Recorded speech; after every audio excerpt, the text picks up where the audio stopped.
점점 남방으로 옮겨갔더라. 아멘. 옆에 분들과 인사합니다. 사랑하고 축복합니다. 사랑하고 축복합니다. 축복합니다.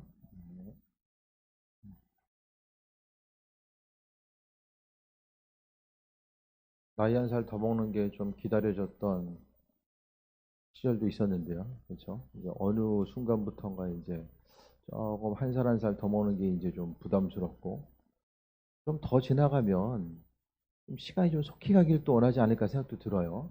이제 주님 만날 것에 대한 이 소망함과 기대함을 가지고 살다 보면 하루하루 좀 시간이 빨리 지나가는 것도 괜찮겠다라는 생각이 좀 가끔 듭니다.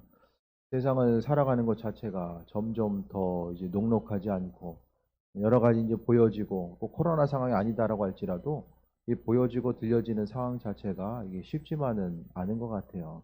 우리나라의 상황도 보면은 예전에는 뭐 개천에서 용난다고 했지만은 이제는 그런 얘기들 거의 안 하잖아요.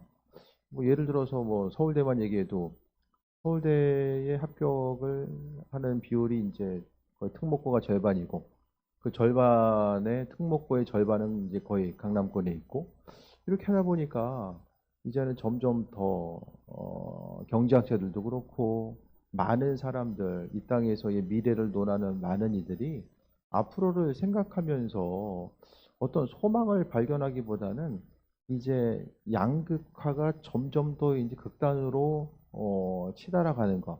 그러니까 환란과 위기가 나타났을 때의 양극화가 점점 더 심해지거든요. 앞으로도 이제 우리나라뿐만 아니라 세계적으로 다 마찬가지입니다. 이 양극화가 심해짐으로 인하여서 점점 양극화가 심해진다라는 것은 앞으로 살기 편안한 시대가 아니라 힘들고 어려움이 가중되는 이런 시기 자체를 이야기하고 있잖아요. 그 눈에 보이는 환경 자체가 어떤 쉽고 편안한 환경보다는 어려운 환경으로 계속하게 되고 그러니까 많은 것을 소유한 사람들은 점점 더 많은 것을 소유하게 되고 또 없는 사람들은 많은 것을 소유하는 것 자체가 점점 더 불가능한 이 시대를 또 살아가고 있습니다. 그런데요, 오늘 말씀을 통해 보게 되면 이 눈에 보이는 환경과 이런 가능성 자체를 하나님은 사람을 부르셨을 때 이게 전혀 고려하지 않고 세상에 보이는 확률과 가능성에 대해서 전혀 고려하지 않고 하나님은 사람을 사용하시고 인도하시는 내용들을 우리가 또 발견하게 됩니다. 힘들고 어려운 시기를 살아가고 있죠. 그러니까 세상 가운데 소망을 발견하기가 이제 힘든 시기를 살아가고 있다라는 거예요. 그러니까 점점 보게 되면 힘들고 어려운 시기 가운데서 어떻게 소망을 발견하면서 살아갈 수 있을까를 우리가 생각했을 때에 잠깐 다른 얘기지만은 이제 공부 못한다고 했을 때에 예전에는 뭐 노력을 안 하고 뭐 머리가 나쁘고 이제 그런 것들을 많이 이야기했잖아요. 근데 이제는 점점 더 집에서 이제 많은 부분을 투자해서 밀어줄 수 있으면 어떻게 됩니까? 아이가 뭐 머리가 좋고 나쁘가 별로 이렇게 어, 상관관계가 별로 이제 없어지는 거예요. 그러니까 사람이 이제 그 시대가 어떤 시대가 됐냐면 아이가 공부를 못하면 부모 쪽에서 더 많은 것을 밀어주지 못했기 때문에 아이가 공부를 못하는 시기가 이게 비슷한 공식이 성립하는 시기가 된 거죠. 이런 부분들이 앞으로 계속될 수밖에 없는데 그렇다라고 해서 우리가 뭐 환경을 탓하고 뭐 여러 가지 것들을 환경 가운데 탓하면서 살기보다는 하나님의 이끄심과 인도하심 우리가 환경이 어렵기 때문에 더욱더 또 어떤 우리가 우리의 방법으로 다른 것을 해볼 만한 어떤 여지들을 찾기보다는 아주 방법은 간단해졌습니다. 하나님 의지하는 것밖에는 정말 이 땅에서의 어떤 방법도 스스로의 노력을 가지고 이룰 수 있는 것들이 점점 더 한계에 부딪힐 수밖에 없다라는 사실에 대해서 또 말씀하고 있습니다. 우리의 삶에 있어서 오늘 이제 송구영신 예배를 통해서 이 아브라함의 모습을 보게 되면 하나님이 아브라함을 선택한 이유가 있거든요. 선택한 이유가 오늘 그 3절에 보면 땅의 모든 족속이 너로 말미암아 복을 얻을 것이다. 그러니까 하나님은 그분 허락하신 하나님께서 가지고 계신 그 복을 우리에게 허락하시고 세상 모든 사람들에게 복을 주시기 원하셨는데 그 복이 하늘에서 뚝 떨어지는 것이 아니라 세상에 하나님의 백성들을 선택하셔서 그 하나님의 백성을 통해서 모든 일들, 그 복이 전달돼 나아가기를 하나님께서 원하셨다라는 거예요.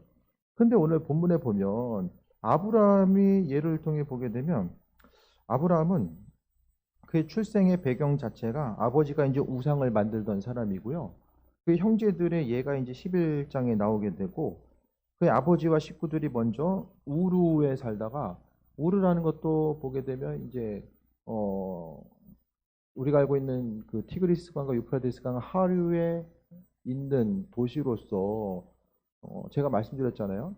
가장 문명의 중심지, 고대 근동뿐만 아니라 세계적으로 가장 문명이 발달돼 있던 곳 자체가 바로 우르예요, 우르. 우르에 살다가 그의 아버지 데라와 식구들이 어느 순간에 이제 북쪽에 있는 하란이라는 지역으로 이동하게 됩니다.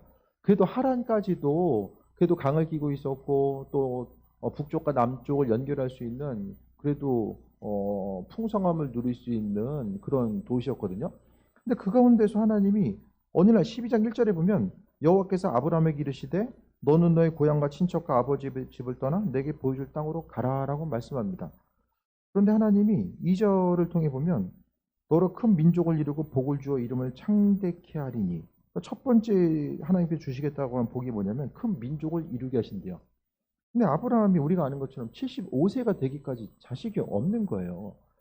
인간적으로 생각하면 75세 되는 아브라함을 선택하기보다는 차라리 25세나 15세 되는 누군가를 선택하는 것이 하나님의 이끄심과 인도하심을 나타낼 수 있는 훨씬 더 유리한 방법이었다라는 거죠. 그런데 보면 하나님은 아브라함을 선택하시거든요. 그러니까 인간적인 확률과 가능성은 전혀 가능성이 없는 사람. 근데 하나님은 눈에 보이는 상황만 보면은 믿을 수 없고 또 하나님의 약속이 이루어지기 힘든 상황들. 아브라함의 나이가 75세. 그때의 아브라함을 선택하십니다. 지금도 예전이나 지금이나 생각했을 때에 11장 32절에 보면 아브라함의 아버지가 205세가 되어서 하란에서 죽었다라고 합니다. 어쨌든 장수하다가 이제 죽은 거죠. 근데 아브라함도 지금도 마찬가지지만 75세 하면은 어떤 일을 새롭게 꿈꾸면서 시작하는 것 자체가 상당히 힘든 나이잖아요. 조금씩 이제 뭐 친구들하고도 얘기하다 보면은 뭔가 결정적인 선택을 앞두고 있을 때에 이전보다는 훨씬 더 망설이는 모습들이 보여져요. 확실하게 연말이 되고 또 내년을 준비하면서 나아감에 있어서 이전에는 그냥 결정하고 나아갔다라고 한다면 한 번 더 고민하고 또 고민하는 모습들이 비춰지더라고요. 오늘 본문에 아브라함의 예도 마찬가지입니다. 익숙해 있던 것에 대해서 내려놓고 떠나고자 했을 때 그 떠나기에는 뭔가를 새로운 것을 시작하기에는 아브라함에게도 너무 늦은 나이고 하나님께서 하나님의 백성을 선택하신다라고 했을 때도 좀 늦은, 조금이 아니라 많이 늦은 감이 보여지는 나이가 바로 이제 75세잖아요. 그런데 하나님은 다른 어떤 것이 아니라 그냥 아브라함을 선택하시고 첫 번째 약속 자체가 큰 민족을 이루게 하시겠다. 자손들을 허락해 주시겠다라고 하는 그 약속의 말씀. 현실 가운데 없어요. 현실 가운데 이루어진 것이 없는데 하나님께서 약속하십니다. 이 시대 가운데서도 내년을 향해서 우리가 준비해 나아가는 데 있어서 우리는 항상 어떤 내가 할 수 있는 어떤 가능성을 근거로 해서 모든 것들을 준비하고 계획하거든요. 이성적인 방법들, 세상을 조금 더 지혜롭게 살아가는 방법들 가운데서는 조금이라도 더 내가 할 수 있는 능력치를 계산해서 거기다가 이제 플러스 마이너스를 계산해서 앞으로 나아가는 것이 계획하고 준비하는 것이 훨씬 더 유리한 것처럼 보여져요. 그런데요. 성경 가운데 하나님의 일하심의 방법은 그렇지만 않은 것을 보여지게 됩니다. 하나님께서 선택하신 사람들의 이면을 보게 되면 다 약점을 가지고 있는 사람들이었어요. 완벽하게 준비되고 어디에 내어놓아도 빠지지 않을 사람들을 하나님께서 선택한 것이 아니라 뭔가는 조금 부족해 보이고 이 일들을 잘 감당할 수 있을까라고 생각했던 사람들. 신약에 보면은 이 베드로의 예가 대표적인 예잖아요. 예수님의 수제자라고 보기에는 베드로 말고도 능력이 탁월한 사람들이 분명히 있었어요. 하지만 하나님은 베드로를 선택하셨는데 예수님이 베드로를 왜 선택하신지는 몰라요. 이 시대 가운데서 내 생각과 내 방법들 항상 청년들에게도 그렇고 예배 시간을 통해 말씀드리는 것은 소망한다라는 거, 꿈꾼다라는 건요. 나를 벗어나는 거예요. 내가 할 수 있는 것과 없는 일, 거기에 갇혀서 소망한다라는 것은 별로 의미가 없어요. 그냥 계획 세우는 거거든요. 소망하고 꿈꾼다라는 것은 나 자신을 벗어나서 하나님과의 이 관계성 가운데서 내가 누군지를 다시 한번 정립하는 것이고 그 인도하심 가운데서 세상을 살아가는 것 자체에 대해서 말씀하고 있습니다. 이 시대 가운데서 하나님의 약속대로 사는 것 자체, 그러니까 믿음으로 살고 약속대로 사는 것 자체가 이제는 우리 스스로의 열심 가지고는 이것을 할 수가 없는 시기가 더 돼버렸어요. 하나님의 도우심과 인도하심이 아니면 할 수가 없는 시기가 돼버렸다니까요. 왜 그렇습니까? 뭐 구체적으로 우리가 볼 수 있는 것들을 얘기를 들면 요즘에 뭐 유튜브나 뭐 경제서적, 뭐 전문적인 경제서적이 아니라 뭐 실용적인 경제서적, 아주 쉽게 이야기하면 뭐 재테크 같은 서적을 통해 보면 다들 공통적으로 뭘 이야기합니까? 짜잘하게 쓰는 돈들, 커피값이라도 다 껴가지고 중잣돈을 모아서 열심히 투자해라라고 이야기하잖아요. 네, 성경대로 살면서 이 정상적인 투자하기가 쉽습니까? 네? 그게 가능합니까? 우리가 세상을 살아가면서? 하나님의 말씀대로 물론 더 넘치도록 주시면은 처음서부터 넘치도록 주시면 모르겠지만은 성경에서의 관점은 열심히 투자해서 모아가지고 많은 소유를 갖게 되면 그때에 이것도 하고 저것도 하라고 하나님께서 절대로 말씀하지 않잖아요. 네? 성경에서 그걸 이야기하지 않아요. 그냥 하나님께서 주신 대로 주신 것에 감사하면서 또 하나님을 바라보고 주변 이웃에 대해서 바라보라는 것. 성경은 오히려 그냥 하나님께만 집중하라고 하면은 그게 조금 더 쉬울 수 있는데 하나님만큼 눈에 보이는 다른 사람들에게도 집중할 것에 대해서 말씀하고 있어요. 그래서 제가 수요일 날 말씀드렸던 것처럼 구약에서의 11조를 드림에 있어서도 11조의 중심 자체, 구약에서의 11조가 어떻게 쓰여졌어요? 레위인의 사례비, 지금 우리 이야기 목회자의 사례비, 두 번째는 예배에 관련된 거. 그 교회를 예배를 드리고 또 예를 들어서 성막을 보수하고 또 제물을 잡아서 드리는 이런 비용들 또 한 가지가 구제요, 구제. 이 세 가지 용도로 11조가 사용됐다라는 거예요. 지금도 마찬가지입니다. 내 한 몸 간수하기도 힘든데 이 양극화가 점점 더 치열하게 나타나는 이런 현상 가운데서 세상의 소식 자체는 미래를 준비하면서 나아가는 것 자체에 대해서 점점 더 세상의 소식은 불안감을 조장하는 소식들이 얼마나 많이 존재합니까? 지금 무언가를 하지 않으면은 세상으로부터 영영 뒤처지는 것 같은 이런 뉘앙스를 풍기면서 세상에 얼마나 많은 소식을 전하고 있습니까? 근데 그 가운데서 우리가 세상은 계속해서 이야기하는데 성경 말씀은 뭐를 이야기합니까? 나눠주고 헌신하고 수고하고 세상 가운데서 집중해서 내가 맡은 일만 거기에만 집중해도 지금 인생을 사는 게 쉽지 않은데 오히려 그것보다는 하나님의 백성으로서의 다른 사람들의 눈에 보이는 것뿐만 아니라 보이지 않는 영혼의 문제까지 바라보면서 나아갈 것을 이야기하는 것 자체. 그러니까 신앙생활이 정말 힘들고 버겁고 어려울 수밖에 없는 거예요. 그런데 그러니까 그 어렵기 때문에 하나님은 우리 스스로의 방법 가지고는 이 모든 것들을 할 수 없어요. 그러니까 성경에 있어서의 단 한 가지 작은 조항이라고 할지라도 내가 내 방법대로 할 수 있는 내용들이 점점 더 없어질 수밖에 없다는 것을 말씀드립니다. 그럼 이 시대 가운데서 우리는 하나님이 75세의 아브라함을 선택하셨던 것처럼 내 능력이 크든 작든지 간에 우리는 하나님 손에 붙들려야 되고요. 그분께서 행하시고 일하시는 내용들을 발견하며 그 은혜 가운데 살아갈 수 있어야만 합니다. 그러니까 우리 자신의 가능성 자체, 우리가 세상을 살다 보면은 조금 더 많은 것을 소유하는 것.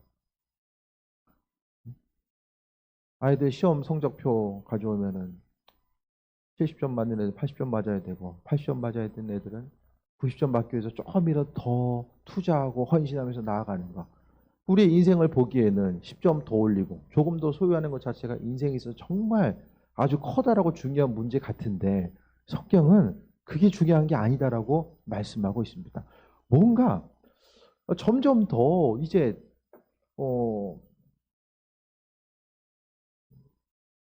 사람들이 점점 느끼는 것도 비슷하게 느끼고요. 보는 것도 비슷하게 보고요. 경험하는 것도 점점 더 비슷하게 경험하는 것 같아요.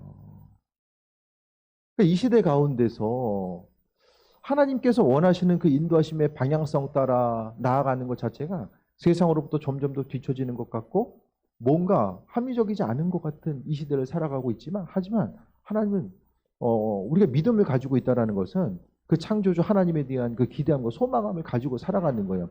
그러니까 우리가 열심히 노력하고 수고해서 얻을 수 있는 것 자체가 분명히 한계치가 있어요. 갈 수 있는 부분이 거기까지 가거든요. 근데 이 시대 가운데서 항상 우리는 선택의 문제에 놓여 있습니다. 무엇을 선택할 것인가? 하나님의 선택하심과 인도하심과 그분의 약속을 붙들고 살아가는 것과 이 시대 가운데서 내 마음이 불안하기 때문에 세상 사람들이 옳다라고 여기고 중심 두는 것에 더욱더 중심을 두고 살아가는 그거. 예? 어디에 마음의 중심을 둘 것인가? 그것을 선택하면서 살아가야 되는 거예요. 그런데 오늘 본문 가운데 그 하나님의 선택은 하나님의 방법이 있고요. 그분의 일하심의 방법은 사람들의 생각과 가능성과 이성적인 방법을 뛰어넘는다라는 거. 그것에 대해서 말씀하고 있습니다. 너로 큰 민족을 이루고 내게 복을 주어 내 이름을 창대케 하리니 너는 복이 될지라. 아브라함을 향해서 아브라함이 복의 근원이 된 것은 그가 스스로 노력해서가 아니라요. 하나님이 선택하시고 그에게 약속을 해주셨어요. 그리고 심지어는 너를 축복하는 자에게는 내가 복을 내리고 너를 저주하는 자에게는 내가 저주하리니라고 하나님께서 말씀하셨습니다.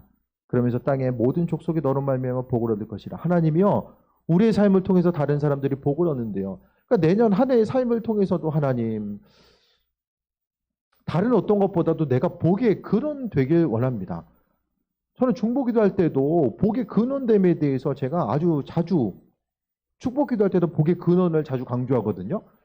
그러니까 내 한 몸 잘 먹고 잘 사는 그것이 아니라 하나님 내가 복의 근본이 되어서 시대적으로 많은 사람들이 소망을 잃어가고 있고 이 소망을 잃어가고 있는 이때에 어떠한 삶을 어떻게 살아갈 것인가 스스로 행할 수 있는 것 그러니까 내가 누군지에 대해서 계속해서 스스로 규정을 해요.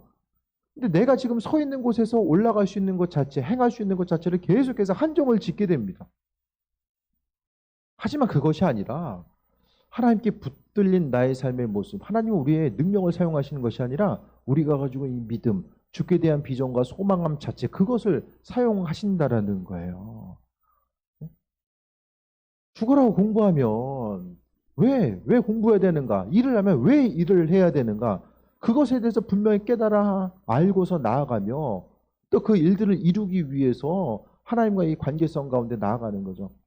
그러니까 주어진 환경 가운데서 무엇을 어떻게 해야지만이 내가 더 잘하고 더 꿈꾸면서 또 어떤 것을 이룰 수 있을까? 거기에서 나 자신과 또 내 주변에 있는 상황들과 계속해서 그 틀 가운데 갇혀가지고 그 상자 안에 갇혀서 치고받고 하기보다는 선한 것에 집중해 보시길 바랍니다. 예? 어두운 것들, 지난 수요일에도 말씀드렸잖아요. 내 안에 어두운 것들을 어떻게 버릴 수 있을까를 집중하기보다는 이 어두움을 버리는 것 집중하는 것보다 빛 대신 하나님께 집중하다 보면 어두운 것들이 사라진다는 거예요. 그러니까 그분께 집중하다 보면 내가 무엇을 해야 될지 또 삶을 어떻게 살아가야 될지가 분명히 규정되면서 살아갈 수 있게 됩니다. 그러니까 하나님과의 관계성 가운데 큰 것을 보지 못하면은 항상 보여지는 그것 때문에 실족하고 절망하고 보여지는 그것 때문에 내 삶이 환경 때문에 환경에 의해서 좌지우지되고 또 그런 인생을 살아갈 수밖에 없다라는 것을 말씀드립니다. 4절에 보면 이 아브라함이 여호와의 말씀을 따라가 꿀로 또 함께 갔으며 아브라함이 하란을 떠날 때에 75세였더라.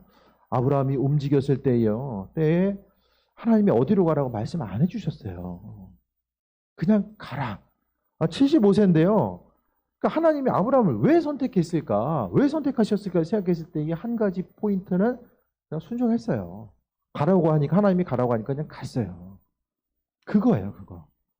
75세에 그러니까 더 좋은 거 찾아간 게 아니에요. 그 당시에 더 좋은 것은 이미 떠나왔던 거 굳이 한 곳을 찾자면 처음에 출발지 우루 갈대아 우루라고 이야기하죠. 우루가 유일한 곳이고 그 다음에 이제 하란 그 다음에는 쉽게 이야기하면 정글과 같은 곳이죠. 움직이고자 했을 때에 하나님께서 떠나라고 했을 때에 떠나면서 얼마나 환난과 어려움들을 많이 경험합니까?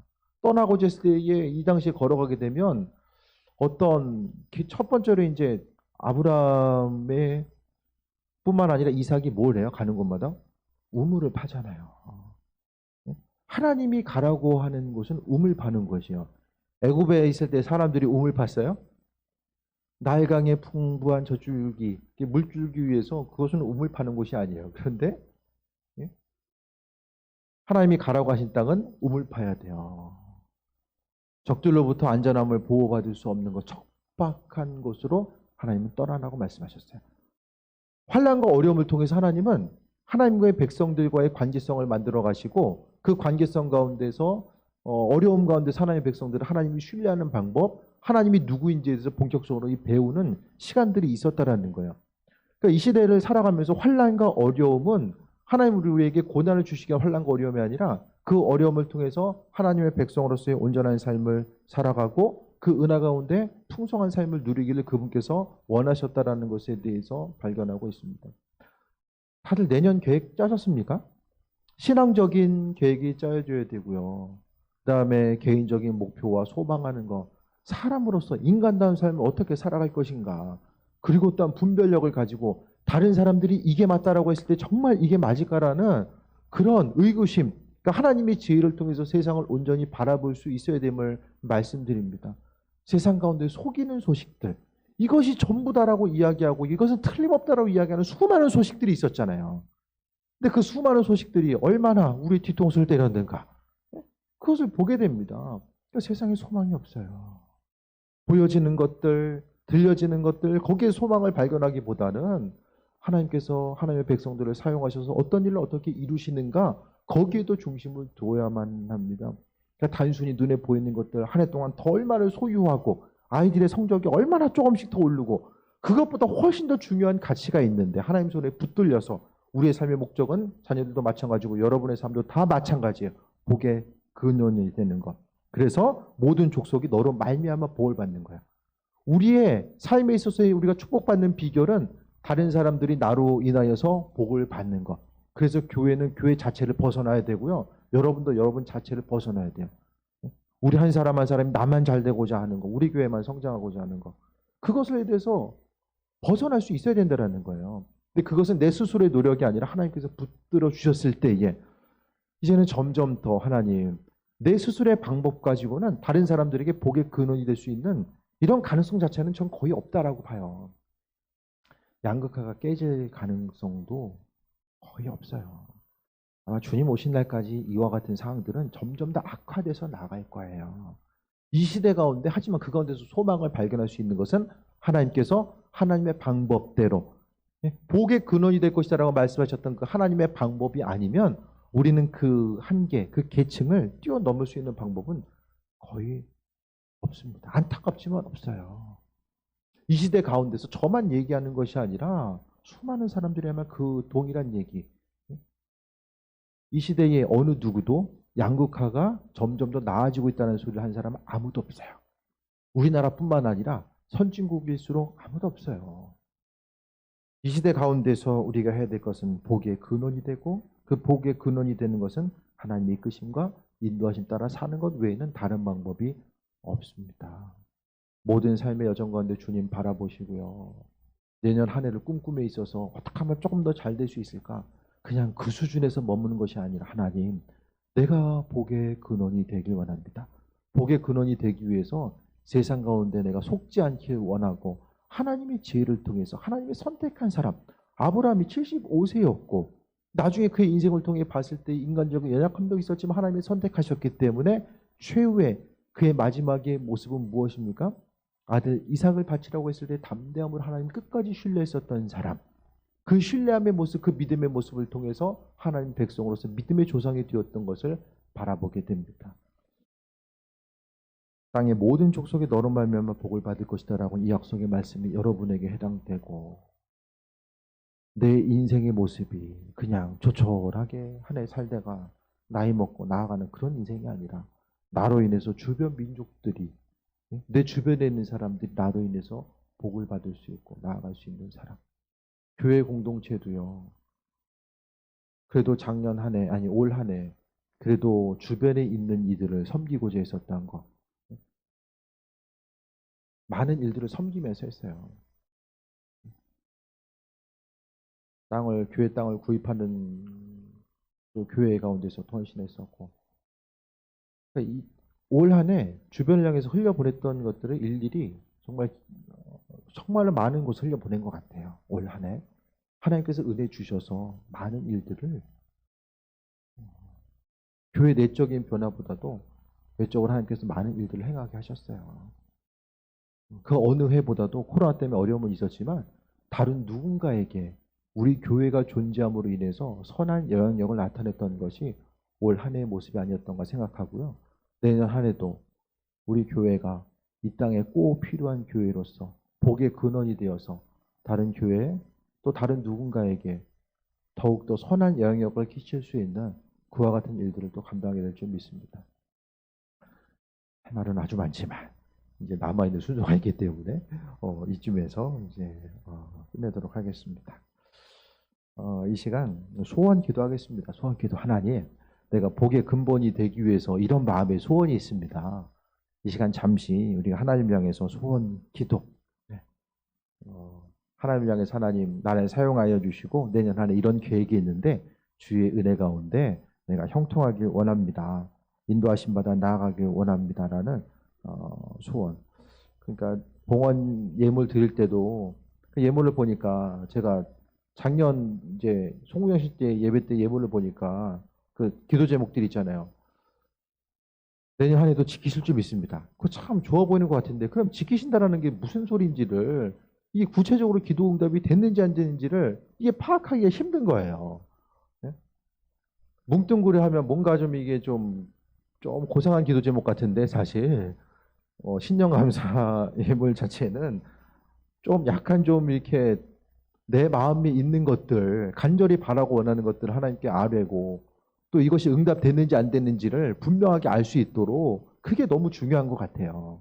그래서 이 시간 우리가 간구했을 때에 하나님을 향해서 간구했을 때에 또 우리의 기도 제목을 응답할 줄 믿습니다. 잠시